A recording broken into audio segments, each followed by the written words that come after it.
नमस्कार, आप देख रहे हैं TNI 24। मैं हूं वर्षा सिंह और अब बढ़ते हैं आज की खबर की ओर। कॉलेज प्रबंधन समिति ने मालदा के बामन गोला ब्लॉक स्थित पकुहा हाट कॉलेज के पूर्व कार्यवाहक प्रिंसिपल सुजान घोष और क्लर्क गौरांग मंडल का वेतन रोकने का फैसला किया, क्योंकि वे लंबे समय से कॉलेज नहीं आ रहे थे और कई मामलों में वित्तीय भ्रष्टाचार के आरोपों का जवाब नहीं मिला था। इसके अलावा उन्होंने कॉलेज के बंगाली विभाग के एक अन्य प्रोफेसर डॉक्टर परेश नाथ दास को भी कुछ समय के लिए महत्वपूर्ण कर्तव्यों के निर्वहन से रोकने का फैसला किया, क्योंकि उनका घर पर अवैध रूप से ट्यूशन पढ़ाने का एक वीडियो वायरल हुआ था। ये घटना वामन गोला ब्लॉक के पाकुहा हाट ग्राम पंचायत स्थित पाकुहा हाट डिग्री कॉलेज में हुई। अधिकारियों ने गुरुवार को तीनों को पत्र और ईमेल के माध्यम से सूचित किया। हालांकि जब शिक्षक और वर्तमान क्लर्क से संपर्क किया गया तो उन्होंने इस मामले पर कोई प्रतिक्रिया नहीं दी। उन्होंने फोन भी नहीं उठाया। मामले को लेकर कॉलेज प्रबंधन समिति के अध्यक्ष प्रोफेसर डॉक्टर सनातन दास ने बताया कि शुरुआती जांच में पता चला था कि अमसत्व और सर्विस ऑफ इंडिया नामक संस्थाओं के नाम पर क्रमशः 42,30,000 और 58,10,000 रुपए की अवैध निकासी की गई है। भविष्य में आरोपियों के खिलाफ विभागीय जांच की जाएगी। पता चला है कि प्रोफेसर डॉक्टर सनातन बाबू ने करीब 6 महीने पहले कॉलेज प्रबंधन के अध्यक्ष का पदभार संभाला था। तब से उन्होंने कॉलेजों के विभिन्न पहलुओं में विसंगतियां देखी। आरोप है कि पूर्व कार्यवाहक प्रिंसिपल सुजन घोष और क्लर्क गौरांग मंडल अवैध कारणों का हवाला देकर लंबे समय से कॉलेज नहीं जा रहे। पाकुआ हाट कॉलेजे যে বর্তমান যে ম্যানেজিং কমিটি হয়েছে ওনারা দেখেছেন যে প্রাক্তন টিআইসি এবং কারেন্ট যে অ্যাকাউন্টেন্ট আছে ওনাদের বিরুদ্ধে একাধিক অভিযোগ, প্রায় 1 কোটি টাকার অভিযোগ।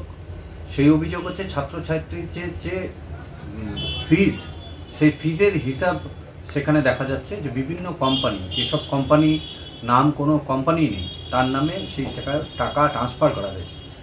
আমরা ভারতীয় জনতা পার্টি থেকে সাধুবাদ জানাচ্ছি বর্তমান যে ম্যানেজিং কমিটি, তারা যে এই উদ্যোগটা নিয়েছে, এই যে করাপশনটাকে যে সমাজের সামনে সব জায়গায় তুলে ধরছে এবং যারা করাপ্টেড আছে তাদের বিরুদ্ধে যে ব্যবস্থা নিচ্ছে তার জন্য সাধুবাদ জানাই। কিন্তু আমরা ভারতীয় জনতা পার্টি বারবার বলেছি যে দেখবেন এর আগে যে ম্যানেজিং কমিটি ছিল সেখানে কোনো না কোনো তৃণমূল নেতা তার মাথায় বসেছিল এবং সেই তৃণমূল নেতার নেতৃত্বেই কিন্তু এগুলো হয়েছে।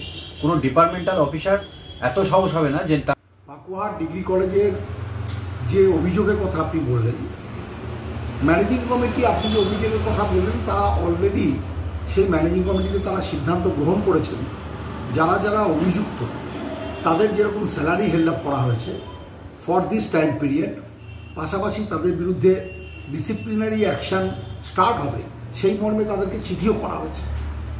তো কাজেই আপনারা রেস্ট অ্যাসিওর থাকুন, এই বাংলায় মুখ্যমন্ত্রী মমতা বন্দ্যোপাধ্যায়ের নেতৃত্বে যে কোনো জায়গায় যে কোনো অপরাধ যদি সংগঠিত হয় তার বিরুদ্ধে আইনানুগ ব্যবস্থা গ্রহণ করা হবে।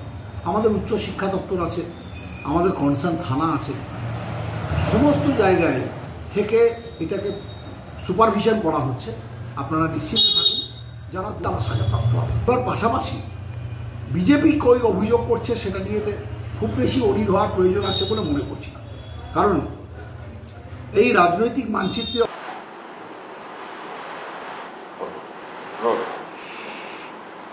আমি এই বছরের জুন মাসে পাকুয়া হাট ডিগ্রি কলেজের জিবির প্রেসিডেন্ট হিসাবে দায়িত্বভার গ্রহণ করেছি। দায়িত্ব নেওয়ার পর থেকে কলেজের বিভিন্ন বিষয় আমি খতিয়ে দেখি।